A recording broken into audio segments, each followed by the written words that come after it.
Hi everyone. चलिए आज देखते हैं मार्केट ने किस तरीके से काम किया। मार्केट ओपन हुई 23,650 के आसपास, यहाँ कहीं इस लेवल के आसपास। जो कल का प्रीवियस डे का जो क्लोजिंग प्राइस था इसके नीचे। एंड यहाँ पर प्राइस ने 1 मिनट की कैंडल के अंदर एक बार ऊपर की तरफ गया एंड वहाँ से रिजेक्शन लिया एंड फिर कैंडल नीचे की तरफ आया, रेड कैंडल बना यहाँ तक अच्छा खासा एंड उसके बाद रिवर्स कर गया। तो ये दोनों ही कैंडल एक जैसे ही बने शुरुआत की 2 मिनट के अंदर। तो यहाँ पर कुछ ऐसा डिसीजन इन दो कैंडल्स के अंदर नहीं निकल पा रहा था, बट यहाँ पर अगर हम एक ट्रेंड लाइन लगाकर देखेंगे तो यहाँ से मैंने एक ट्रेंड लाइन लगाया। हालांकि ट्रेंड लाइन तो यहाँ से लगती, बट यहाँ पर अब मेरे को ऐसा कोई स्विंग दिख नहीं रहा कि यहाँ पर मैं ट्रेंड लाइन को यहाँ से कनेक्ट करके और इस तरीके से लेके जाऊँ। तो मैंने एक ट्रेंड लाइन यहाँ पर लगाई, एक स्पोर्ट यहाँ पर लिया मार्केट ने, दूसरा स्पोर्ट यहाँ लिया एंड तीसरा स्पोर्ट यहाँ पर। एंड मार्केट ओपन होते के साथ जैसे ही इसका ब्रेकडाउन दिया तो मुझे पता था कि इस तरीके से प्राइस नीचे नहीं जाएगा, क्योंकि ये सबको दिख रहा है, ये प्राइस जो रिटेलर्स हैं उनको दिख रहा है। तो यहाँ से प्राइस ने एक बाउंस बैक किया कि रिटेलर को लगा कि अभी ऊपर जाएगा, ये सब लेवल्स टूटेंगे, और एक बार प्राइस ने इन लेवल्स को ब्रेकआउट दिया। एंड अगर 1 मिनट के ऊपर अगर आप देखोगे तो यहाँ पर जो 1 मिनट का चार्ट है तो यहाँ पर प्राइस जरा सा एक दो पॉइंट ऊपर गया यहाँ पर, और उसके बाद इस लेवल पर जो सेलर बैठे थे तो उन लोगों ने फिर से पुश किया मार्केट को। एंड उसके बाद कॉन्टिन्यूस प्राइस जब इस रेंज के आसपास आया तो मुझे लगा कि ये जो लो है आज का डे का तो ये ज़्यादा दूर नहीं है, तो प्राइस यहाँ तक आएगा, तो इस लेवल तक आएगा। मैंने यहाँ कहीं एंट्री नहीं की, मैंने एक दो एंट्री बनाई थी, एक एंट्री यहाँ कहीं बनाई थी और एक यहाँ बनाई थी। यहाँ से मार्केट जब जाने लगा तो यहाँ कहीं इस या इस कैंडल के आसपास इस कैंडल पर बनाई थी, पर जैसे ये रेड कैंडल यहाँ तक बना तो मैंने एग्जिट कर दिया था। कई बार क्या होता है कि प्राइस यहीं से ही बाउंस बैक कर जाता है, क्योंकि एक जो इंडेक्स है बैंक निफ्टी है वो ब्रेक डाउन कर देता है और दूसरा इंडेक्स यहीं से सपोर्ट ले लेता है। तो फिर जैसे ही प्राइस जब आ रहा था, क्योंकि ना ही तो कोई 5 मिनट के अंदर ऐसी कोई कैंडल बन रही थी कि जिसके बिहाफ पे मैं ट्रेड लूँ। यहाँ पर जो ग्रीन कैंडल बन रही थी उसके बिहाफ पे मैंने एक ट्रेड लिया था, बट वो एसएल चला गया था यहाँ पर।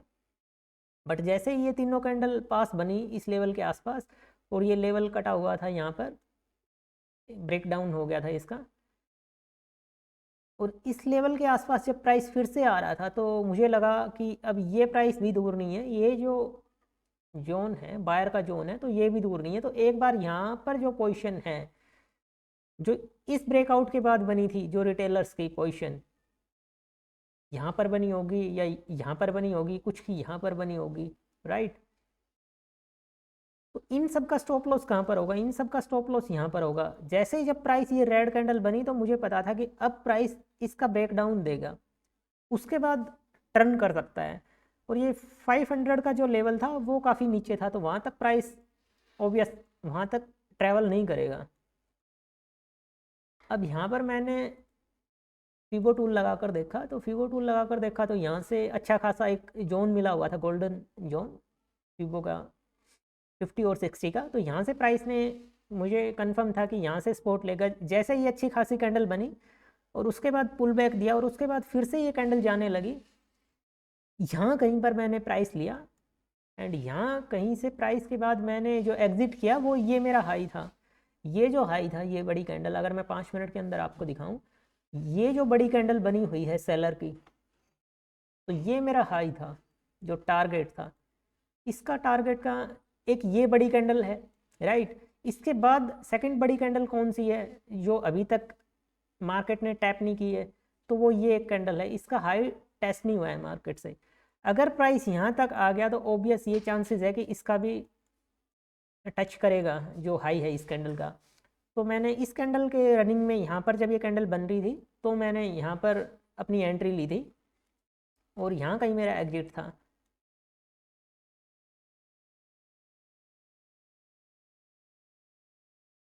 और ये है ऑप्शन का चार्ट। अगर आप ऑप्शन का चार्ट देखोगे तो यहाँ पर आपको दिखेगा कि यहाँ पर मैंने लिया था ये कॉल का 23,400 की जो कॉल थी वो ली थी। और उसके बाद यहाँ कहीं एक दो एसएल गए ऑब्वियस मेरे दूसरे स्ट्राइक प्राइस में, बट ये मेरा हाई था। एंड उसके बाद 379 के आसपास मेरा जो टारगेट था वो हिट हुआ था इस कैंडल के अंदर। ये पूरा राइड किया था मैंने ट्रेड, तो अच्छा खासा प्रॉफिट हुआ आज के दिन। ये प्रॉफिट है। अगर मैं टैब को रिलोड कर दूं यहाँ पर तो आप देख सकते हो। और ये कोई पोजीशन थी, ये सब पोजीशंस थी।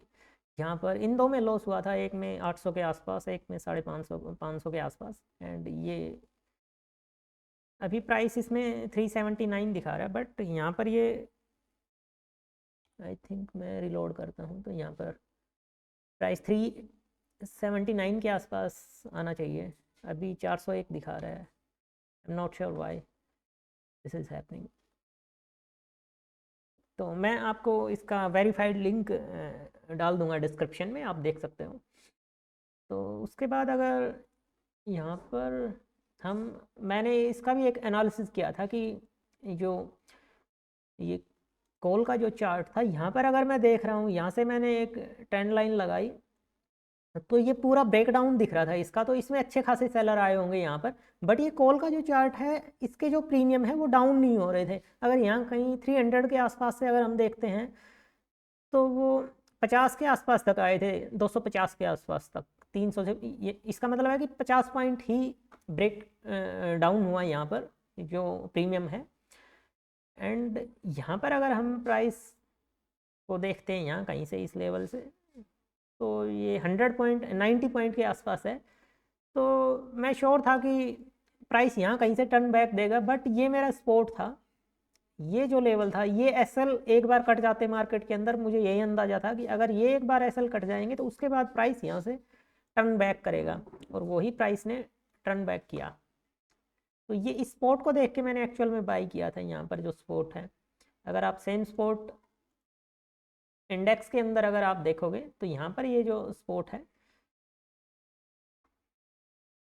ये जो स्पॉट है, इस स्पॉट ने मेरे लिए काम किया था। इस स्पॉट को देख के मैंने बाई किया था, राइट। और एक जो 10 मिनट की कैंडल है वो मुझे अच्छी लगी ऑप्शन के अंदर।